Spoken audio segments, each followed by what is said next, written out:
pecinta sejarah, kali ini kita akan membaca tentang suatu kisah di mana kaum dari seorang nabi palsu yang paling terkenal di antara nabi palsu lainnya, yaitu Musailama al-Kadzdzab, itu bertemu dengan Rasulullah Shallallahu Alaihi Wasallam.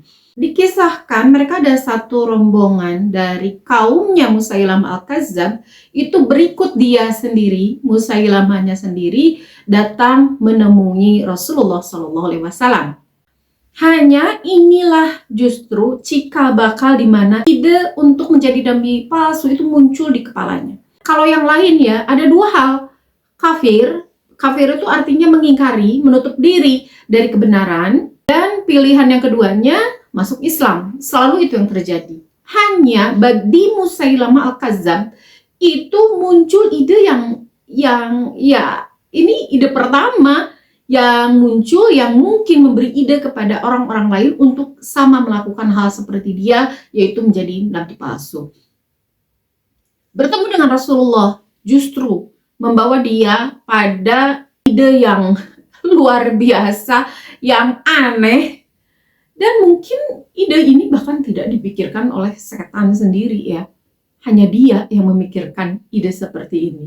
Lalu bagaimana kisah detailnya tentang pertemuan dia dan kaumnya bersama Rasulullah SAW? Apa yang membuat dia tiba-tiba mengeluarkan ide yang aneh tersebut? Kita bahas di video kali ini.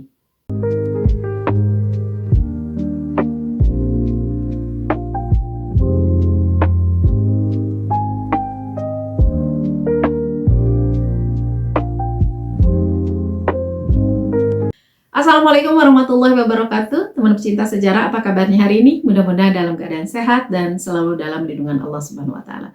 Bertemu lagi dengan saya, Anissa Misani, di program Baca Sejarah. Masih di serial kronologi sejarah, dan ini lumayan tahun yang panjang untuk dikisahkan ya. Ini baru kisah dari sisi dari dunia Islam. Ada nanti kisah yang juga harus kita baca yang terjadi di luar dunia Islam. Dan ada beberapa peristiwa penting yang terjadi di tahun ini, di tahun 631 Masehi, yang datang dari dunia Islam dan yang datang dari luar dunia Islam. Dari dunia Islam diawali dengan Ghazwah Tabuk, kemudian penghancuran Masjid Dhirar, yang ketiga ibadah haji pimpinan Abu Bakar radhiyallahu anhu, yang keempat kedatangan delegasi Saqif, Bani Kilab, dan banyak kabilah Arab lainnya untuk menyatakan diri masuk Islam. Yang kelima, pengiriman para sahabat untuk mengajarkan Islam ke berbagai daerah. Yang keenam, kematian Nejus An-Najasi, di mana Nabi SAW melaksanakan sholat gaib untuk beliau. Dan yang ketujuh adalah kematian Ummi Kulsum, putri Rasulullah SAW. Peristiwa yang terjadi dari luar dunia Islam, yang pertama adalah penobatan Az-Zarmidoh sebagai Ratu Persia. Yang kedua, penobatan Khosrow Feruzad sebagai Raja Persia, atau lebih kita kenal dengan Kisra III. Yang ketiga adalah penunjukan Cyrus, Patriark Alexandria, oleh Heraklius sebagai Raja Muda Mesir. Yang keempat, pertempuran Wagastisburg, di mana suku Slav mengalahkan bangsa Frank. Yang kelima, pergantian tahta Visigoth, di mana Raja Sintila digantikan oleh Sisenan. Yang keenam adalah pembatalan skema feodal di dinasti Tang yang baru saja berdiri di dataran Tiongkok. Dan teman pecinta sejarah, di antara semua judul itu yang sedang kita bahas sekarang adalah tentang utusan-utusan yang datang dari berbagai kabilah di Jazirah Arab, datang menemui Rasulullah SAW untuk masuk Islam. Kali ini datang utusan dari kabilah Bani Hanifah, di mana Bani Hanifah ini adalah kabilah yang di dalamnya ada seorang tokoh terkenal yang kita kenal sampai sekarang. Terkenal karena keburukannya ya, karena dia adalah orang pertama yang memproklamirkan diri sebagai nabi palsu, yaitu Musailama al-Kadzdzab. Musailama al-Kadzdzab ada menjadi salah seorang utusan, salah seorang delegasi yang datang menemui Rasulullah SAW di antara 17 orang lainnya. Jadi yang datang itu total 17 orang menemui Rasulullah SAW, dan Musailamah ada di antara mereka. Mereka datang ke Madinah dan menginap di rumah seorang perempuan Ansor yang bernama Kabsyah, anak perempuan dari Al-Harith. Menurut riwayat, ketika Nabi SAW sedang duduk di tengah-tengah para sahabat, datanglah mereka yang 17 orang itu kepada Nabi SAW sambil menyelubungi Musailamah dengan pakaian mereka. Di tangan Nabi SAW ada sepotong kayu dari pohon kurma yang masih ada daunnya di ujungnya. Mereka datang kepada Nabi SAW dengan mengemukakan permintaan kepada Nabi SAW. Permintaan mereka dijawab oleh Nabi SAW. Jika kamu meminta kayu kurma ini kepadaku, niscaya tidak akan kuberikan kepadamu. Ini latar belakang Rasulullah SAW bersabda seperti ini. Tentu ada kisah sebelumnya ya. Nanti akan kita jelaskan dan kita bacakan saja dulu kisahnya. Nanti detailnya akan kita bahas setelah bacaan ini selesai. Jawaban Nabi SAW yang demikian disebabkan Musailamah meminta pangkat kenabian supaya ia ditetapkan sebagai seorang nabi yang berserikat dengan Nabi SAW. Dalam riwayat lain dikatakan bahwa ketika itu Nabi SAW bersabda, "Jika kamu meminta sepotong kayu ini kepadaku, tentu tidak akan kuberikan. Janganlah kamu melampaui batas urusan Allah. Dan jika kamu membelakanginya, menyalahi kebenaran, niscaya Allah akan membinasakan kamu. Demi sesungguhnya aku telah melihatmu, yang di dalamnya telah diperlihatkan kepada apa-apa yang telah aku lihat." Menurut riwayat, Musailamah berkata kepada kawan-kawannya, sebelum mereka berangkat menghadap Nabi SAW, "Jika Muhammad mengangkat aku untuk mengurus urusannya di kemudian hari, tentu aku akan mengikutinya." Menurut riwayat lain, setelah Musailamah sampai di Madinah, ia menyuruh rombongan menghadap Nabi SAW lebih dulu. Sedangkan dia sendiri tinggal menunggu di tempat ia menginap. Setelah rombongan menghadap Nabi SAW, Islamlah mereka semua ketika itu juga di hadapan Nabi SAW. Mereka berkata, "Ya Rasulullah, sesungguhnya ada seorang teman kami yang kami tugaskan menjaga barang-barang dan kendaraan kami di tempat kami menginap." Mendengar perkataan mereka, Nabi SAW memerintahkan kepadanya sebagaimana diperintahkan kepada kaumnya, dan Nabi SAW bersabda, "Sesungguhnya ia," maksudnya Musailamah, "bukan orang yang jahat di antara kamu dalam kedudukannya." Nabi SAW bersabda demikian karena sangat waspadanya Musailamah menjaga barang-barang bawaannya. Inilah yang dimaksud oleh Nabi SAW dengan sabdanya itu terhadap Musailamah. Kemudian rombongan itu kembali ke tempat mereka menginap sambil menyampaikan apa yang dikatakan oleh Nabi SAW kepada Musailamah. Setelah mereka kembali ke Jamamah, ke negeri mereka, Musailamah murtad dari keislamannya dan ia sendiri mengaku sebagai nabi di samping Nabi SAW, dan mulailah ia membuat propaganda palsu kepada kaumnya.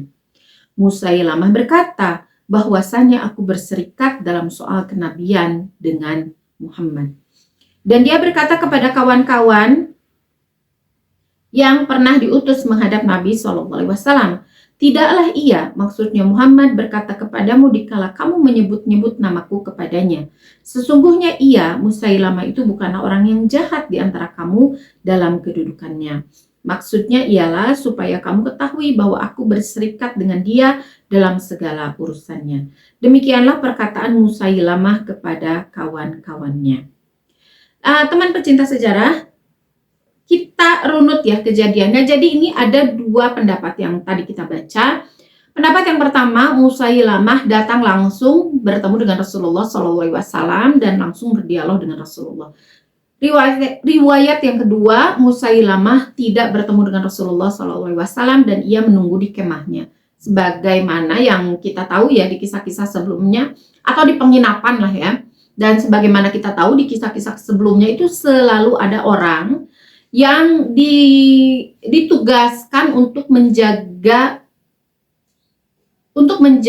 tempat mereka menginap, baik itu di kemah maupun di sebuah rumah milik seseorang, semacam penginapan seperti itu. Dan Musailamah mendapat tugas itu.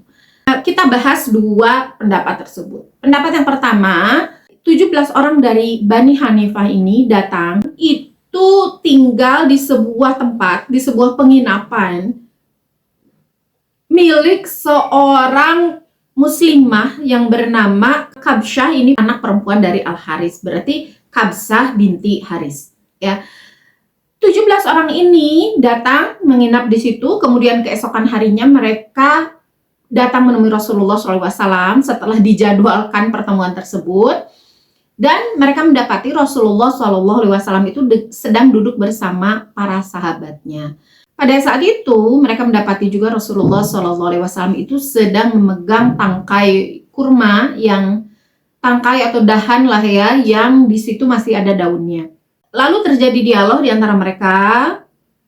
Tidak dikisahkan di kisah pertama ini, di pendapat pertama ini dialognya seperti apa, dan mereka datang bersama Musailamah, dan di dialog itu ada perkataan dari Musailamah itu yang mengatakan bahwa ia ingin berserikat dengan Rasulullah. Jadi ginilah ya, kalau dipermisalkan ya, mereka datang kepada Rasulullah, kemudian terjadi dialog tentang Islam dan sebagainya gitu ya. Kemudian tiba di akhir pembicaraan. Biasanya akhir pembicaraan itu kan titik yang krusial ya, penentuan. Ini titik yang krusial, keputusan. Apakah mereka pada akhirnya mau masuk Islam, para utusan ini, atau tidak? Itu berlaku di kabilah-kabilah lain, utusan dari kabilah lain. Sementara di kabilah Bani Hanifah ini, ada perkataan Musailamah Al-Kadzab. Dia meminta kepada Rasulullah itu, dia mengatakan di hadapan Rasulullah SAW, kira-kira isinya beginilah ya. Wahai Rasulullah, saya ini mau beriman kepadamu, mau beriman kepada engkau, beriman kepada Allah, percaya kepada kenabianmu, tapi dengan catatan nanti saya yang nerusin gitu, saya pewaris kerajaan kamu ini. Maka dengan begitu saya akan dengan rela masuk Islam.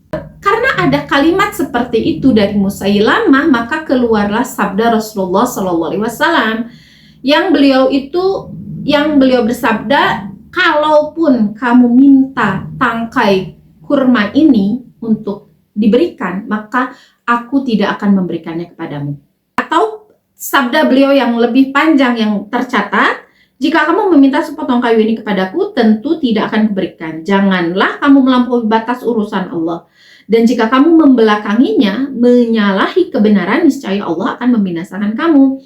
Demi sesungguhnya aku telah melihatmu, yang di dalamnya telah diperlihatkan kepada apa-apa yang telah aku lihat.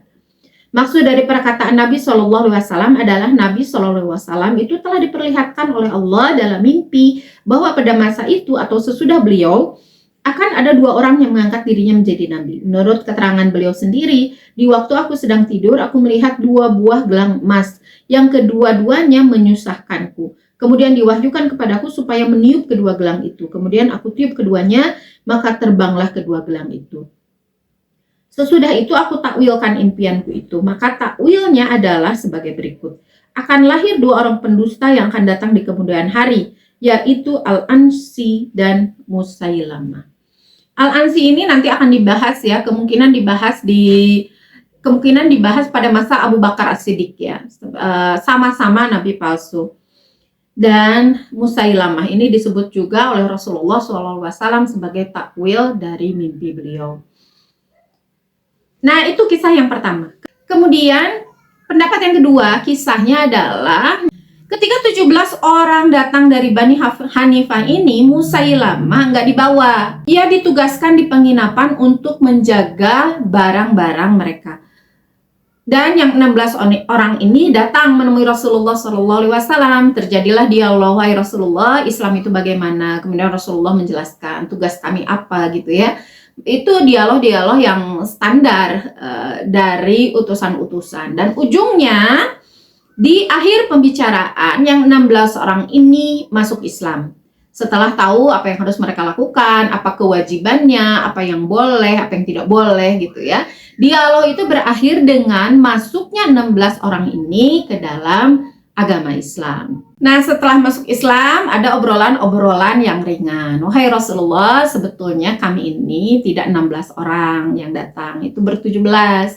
Yang satu orang, teman kami, Musailamah, itu ditugaskan oleh kami untuk menunggu di penginapan menjaga barang-barang kami. Nah, Rasulullah mendengar hal itu bersabda, sesungguhnya ia, maksudnya Musailamah, bukan orang yang jahat di antara kamu dalam kedudukannya. Maksudnya dia nggak ikut itu bukan karena dia berkhianat kepada kamu, tapi dia menjalankan amanah. Jadi intinya nggak ada yang salah dengan hal itu gitu ya, dengan apa yang dilakukan oleh Musailamah. Jadi menurut pendapat yang kedua, tidak ada kisah pembicaraan antara Rasulullah SAW dengan Musailamah secara tatap muka. Hanya saja sabda Rasulullah SAW ini yang sebetulnya standar-standar aja gitu ya, pujian standar aja gitu untuk seseorang yang melakukan tugasnya. Hanya dipakai oleh Musailamah itu untuk menjadikan dalil bagi dia bahwa dia sudah mendapatkan restu dari Rasulullah bahwa apa yang aku lakukan ini bukan sesuatu hal yang jahat, dan bahkan dia mengatakan bahwasanya aku berserikat soal kenabian dengan Muhammad. Jadi di pendapat yang kedua ini Musailamah sempat masuk Islam dulu, hanya saja setelah kembali ke kaumnya dia menjadi nabi palsu. Dia murtad ya, berarti itu tentang dua kisah atau dua pendapat tentang pertemuan Rasulullah SAW dengan Bani Hanifah. Musailamah Al-Kadzab itu tidak mengambil dua pilihan dari pilihan yang ada gitu, tidak kafir, tidak memilih untuk saya memilih untuk menolak Islam gitu ya, atau kafir, tidak juga memilih untuk muslim. Tapi dia menjadi pilihan yang ketiga, dia pura-pura masuk Islam dan malah memproklamirkan diri bahwa dia seorang nabi setelah Nabi Muhammad SAW. Musailamah dengan memproklamirkan dirinya sebagai nabi, dia mengambil satu langkah yang relatif besar, yaitu menulis sepucuk surat untuk Rasulullah SAW. Isi suratnya, dari Musailamah utusan Allah kepada Muhammad utusan Allah. Kesejahteraan semoga dilimpahkan atas Tuhan. Aku telah bersekutu dalam urusan kenabian ini dengan Tuhan, dan bagi kami separuh tanah negeri, dan bagi Quraisy separuh tanah atau negeri. Tetapi kaum Quraisy adalah kaum yang melampaui batas. Itu ya yang dikatakan oleh Musailamah ini. Dia memproklamirkan diri bukan hanya kepada masyarakat di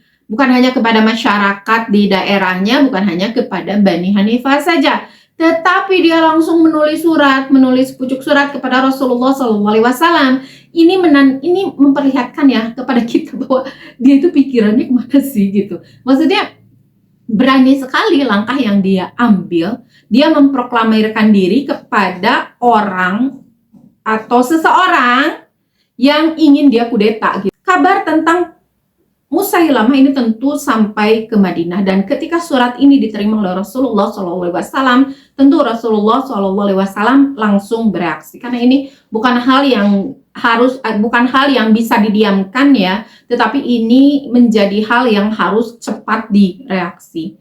Beliau bereaksi dengan menulis surat balasan kepada Musailamah, dan isi suratnya, dengan nama Allah, pengasih serta penyayang, dari Muhammad Rasulullah kepada Musailamah Al-Kadzab. Musailamah si pendusta. Kesejahteraan semoga dilimpahkan atas orang yang mengikuti petunjuk yang benar. Bahwasannya bumi itu bagi Allah. Akan dipusakakannya kepada siapa saja yang dikehendakinya dari para hambanya. Dan akibat kesudahan yang baik itu bagi orang-orang yang memelihara diri. Surat Musailamah disampaikan kepada Rasulullah SAW itu oleh dua utusan Musailamah, dan dua utusan ini bertemu dengan Rasulullah SAW. Kemudian setelah membaca suratnya ya, Rasulullah SAW melakukan dialog atau obrolan lah dengan dua utusan Musailamah. apakah kamu berkata seperti yang dikatakan Musailamah? Maksudnya, kamu itu percaya dengan apa yang dikatakan Musailamah? Kamu itu beriman kepada dia? Kemudian mereka menjawab, iya. Lalu Nabi SAW bertanya kepada mereka kembali, Tashhadani anni Rasulullah? Apakah kamu berdua mengakui bahwa aku Rasulullah?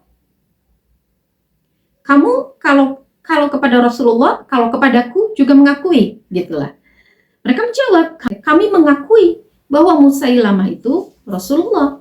Mereka itu nggak beriman kepada Rasulullah gitu loh. Kami ini beriman kepada Musailamah, tapi kami nggak beriman kepadamu. Lalu Rasulullah SAW bersabda, aku beriman kepada Allah dan kepada Rasulullah. Aku beriman kepada Allah dan kepada Rasulnya. Jikalau aku dibolehkan membunuh utusan, tentu aku akan membunuh kalian berdua.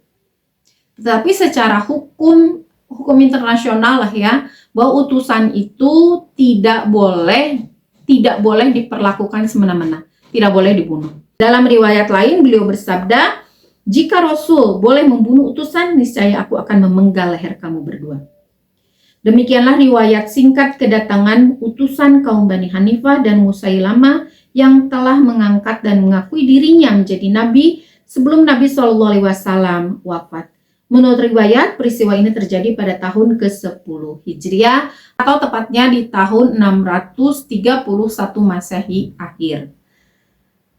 Wallahu alam. Bukti-bukti kepalsuan dan kebohongan Musailamah dan karangan-karangannya yang menyerupai ayat-ayat Al-Quran akan kami kutip dalam bab-bab sebelumnya. Jadi, karena ini kisahnya itu tentang utusan-utusan yang datang kepada Rasulullah SAW, jadi peristiwa tentang Musailamah juga dibahas di awal saja. Bagaimana kelanjutannya kisah Musailamah itu akan terjadi di tahun-tahun sebelumnya, di tahun-tahun di judul-judul setelahnya. Tentu di peristiwa, ini kan peristiwa utusan sudah selesai nih, mereka sudah pulang. Jadi ini akan terjadi, akan dibahas di bulan-bulan setelahnya ya, di kronologi sejarah berikutnya. Apa sih yang terjadi dengan Bani Hanifah setelah pengakuan ini, dan apakah cukup yang dilakukan Rasulullah SAW hanya dengan mengirim surat? Tentunya untuk kisah lengkapnya harus kita tunggu di judul khusus tentang Musailamah Al-Kadzdzab.